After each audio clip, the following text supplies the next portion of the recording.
नमस्कार, मैं हूं अंकुर। आप देख रहे हैं सत्यनिधि का न्यूज बुलेटिन। एक नजर डाल लेते हैं अब तक की खबरों पर। दिवाली में मंगलवार की सुबह जहरीली हवा में हुई। सोमवार यानी दिवाली की शाम भी दिल्ली में 38 निगरानी स्टेशन में से 34 पर प्रदूषण का स्तर रेड जोन में दर्ज किया गया। रेड जोन मतलब बहुत खराब से गंभीर एयर क्वालिटी। वहीं सोमवार मंगलवार की दरमियानी रात दिल्ली में धुंध की मोटी चादर दिखी और औसत AQI 531 दर्ज किया गया। ये राष्ट्रीय औसत से 1.8 गुना ज्यादा है। इतना ही नहीं, नरेला में AQI 550 पार करके 551 तक पहुंचा और अशोकनगर में 493 तक पहुंच गया। दिवाली की शाम दिल्ली में जमकर पटाखे फोड़े गए। इस बीच NCR के नोएडा और गुरुग्राम में भी हालात कुछ खास अच्छे नहीं रहे। नोएडा का AQI 407 तो वहीं गुरुग्राम का 402 दर्ज किया गया। मौसम विभाग का कहना है कि दीपावली की शाम हवा न चलने के कारण आसमान में धुंध बनी रही। मंगलवार की सुबह दिल्ली के कई इलाकों में आंशिक रूप से बादल छाए रहने की संभावना है। केंद्रीय मंत्री और लोक जनशक्ति पार्टी के अध्यक्ष चिराग पासवान ने पटना में कहा कि आगामी बिहार विधानसभा चुनाव में एनडीए की जीत तय है। उन्होंने महागठबंधन पर तीखा हमला करते हुए कहा कि विपक्ष के बीच सीट बंटवारे को लेकर मतभेद हैं। पासवान ने आरजेडी और कांग्रेस के बीच दोस्ताना मुकाबले की धारणा को खारिज करते हुए कहा कि राजनीति में दोस्ताना संघर्ष नहीं होता, या तो आप दोस्त हैं या लड़ रहे हैं। एनडीए की जीत के बारे में उत्साहित चिराग ने कहा कि 14 नवंबर को चुनाव नतीजे आने के बाद एनडीए एक और दिवाली मनाएगा। उन्होंने दावा किया कि जनता समझ चुकी है कि महागठबंधन जो कुछ पार्टियों का गठबंधन भी संभाल नहीं सकता, राज्य नहीं चला सकता। बिहार विधानसभा चुनाव 2025 के दूसरे और अंतिम चरण के लिए नामांकन की प्रक्रिया पूरी हो गई है। चुनावी मैदान अब पूरी तरह गर्म हो चुका है, लेकिन इस बार विपक्षी गठबंधन इंडिया ब्लॉक में दरार साफ दिख रही है। जानकारी के मुताबिक कई सीटों पर महागठबंधन के घटक दल आपस में ही आमने सामने होंगे, यानी सीट शेयरिंग को लेकर तालमेल की कमी अब खुलकर सामने आ गई है। पहले चरण के चुनाव में कुल 1314 उम्मीदवार मैदान में हैं। निर्वाचन आयोग के अनुसार 61 उम्मीदवारों ने नाम वापस लिए, जबकि 300 से ज्यादा नामांकन पत्रों को जांच के दौरान खारिज कर दिया गया।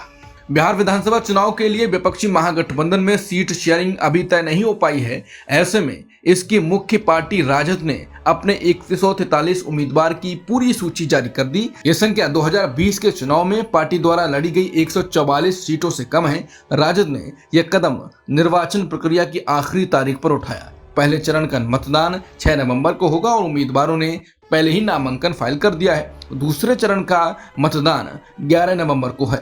पार्टी के प्रमुख चेहरे और नेता प्रतिपक्ष तेजस्वी यादव इस बार भी अपने गढ़ राघोपुर से चुनाव लड़ेंगे। इस बार राजद ने 41 मौजूदा विधायकों को फिर से टिकट दिया, वहीं 36 मौजूदा विधायकों की पार्टी ने हटा दिया और उनकी जगह नए और अनुभवी नेताओं को मैदान में उतारा गया। राजद ने युवा नेताओं को मौका देने का इरादा जाहिर किया। पार्टी के युवा अध्यक्ष राजेश यादव अब दिनारा सीट से मौजूदा विधायक की जगह चुनाव लड़ेंगे। कुल उम्मीदवारों में से 35 से अधिक यादव समुदाय से हैं, 18 मुस्लिम समुदाय से हैं, 20 SC से हैं, 1 अनुसूचित जनजाति से हैं, 24 महिलाएं हैं। ये पूरी रणनीति पार्टी के मुख्य मुस्लिम यादव वोट बैंक को मजबूत करने की दिशा में देखी जा रही है।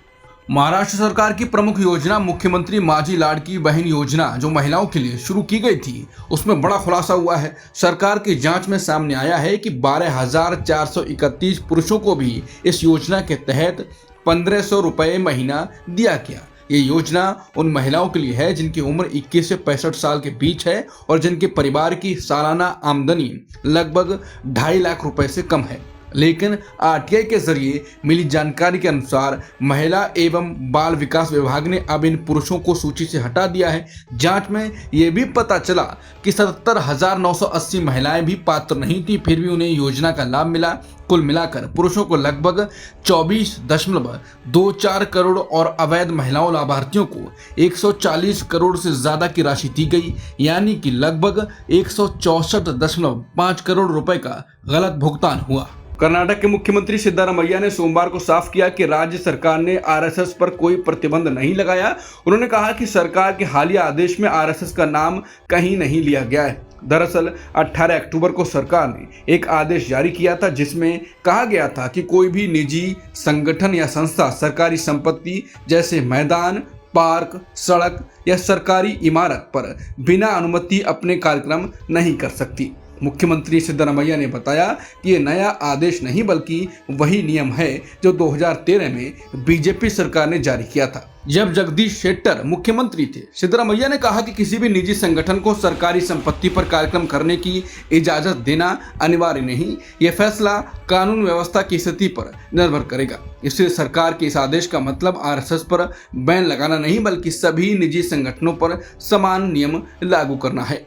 भारत को विदेश नीति का संतुलन दिखाने का मौका जल्द ही आने वाला है। एशियान शिखर सम्मेलन 26 से 28 अक्टूबर को कुआलालंपुर में होगा। प्रधानमंत्री मोदी का वहां जाने की संभावना है। इस दौरान वो ईस्ट एशिया समिट यानी EAS में हिस्सा लेंगे, जहां अमेरिका के राष्ट्रपति ट्रंप और चीन के प्रधानमंत्री ली क्यांग भी मौजूद होंगे।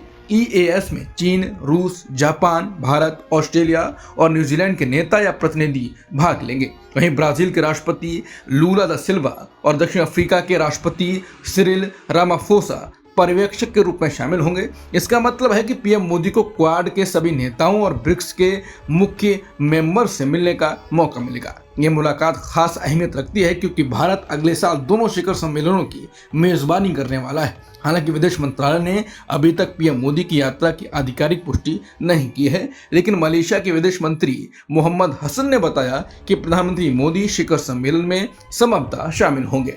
छत्तीसगढ़ हाईकोर्ट ने हाल ही में एक अहम फैसला सुनाया है।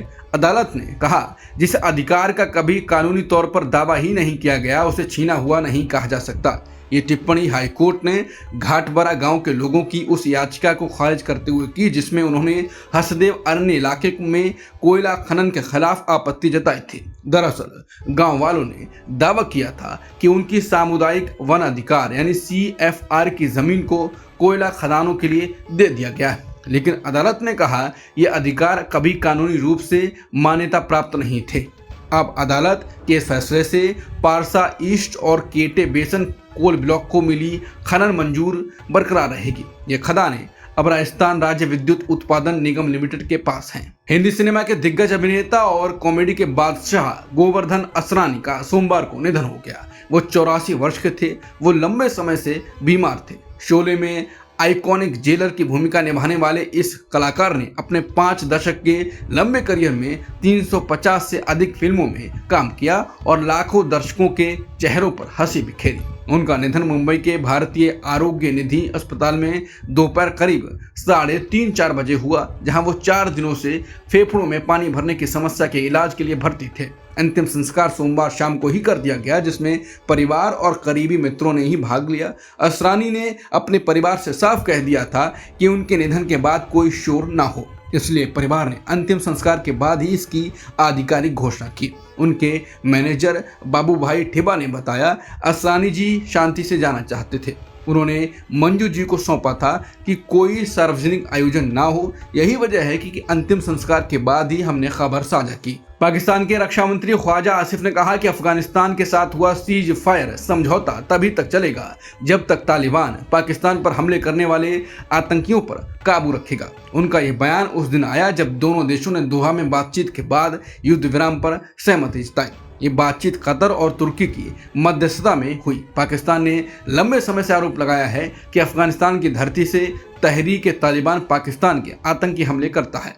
अब ये नया समझौता तभी कारगर होगा जब तालिबान इन आतंकी गतिविधियों को रोकने का ठोस कदम उठाएगा। अमेरिका में व्हाइट हाउस की प्रेस सचिव कैरोलाइन लेविट का बयान सोशल मीडिया पर वायरल हो गया है। हफिंगटन पोस्ट के एक पत्रकार ने राष्ट्रपति ट्रंप और रूस के राष्ट्रपति व्लादिमीर पुतिन की बुडापेस्ट में प्रस्तावित बैठक को लेकर सवाल पूछा। सवाल में पत्रकार ने पूछा कि क्या ट्रंप को नहीं लगता कि यूक्रेन बुडापेस्ट जैसी जगह पर बैठक पर आपत्ति दर्ज करवा सकता है, क्योंकि 1994 में रूस ने वादा किया था कि यूक्रेन अपने परमाणु हथियार सरेंडर करने पर उसकी जमीन पर कब्जा नहीं करेगा। इस सवाल पर कैरोलाइन लेविट ने तीखे अंदाज में जवाब दिया, जगह का सुझाव तुम्हारी मां ने दिया था। बाद में बढ़ते विवाद के बीच कैरोलाइन ने सोशल मीडिया पर सफाई दी और कहा, यह पत्रकार असल में कोई जर्नलिस्ट नहीं बल्कि एक वामपंथी एक्टिविस्ट है जो पिछले कई सालों से ट्रंप को निशाना बनाता रहा।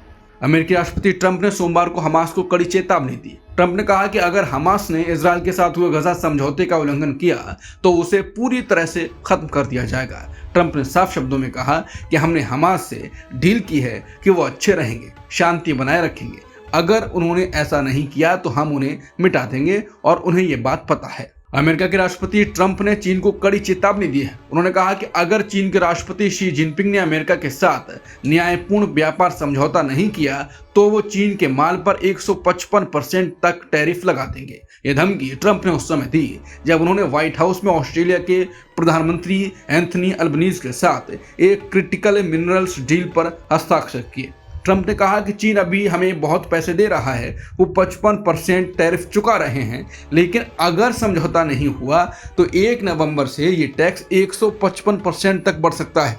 उन्होंने कहा कि चीन को अब सोयाबीन, फेंटेनाइल और रेयर अर्थ मेटल्स जैसे मसलों पर अमेरिका की शर्तें माननी होंगी। अब तक की खबरों में इतना ही। बाकी खबरों के लिए बने रहिए सत्य हिंदी के साथ।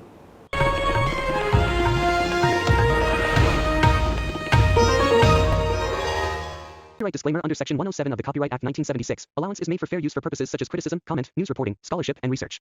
Fair use is a use permitted by copyright statute that might otherwise be infringing.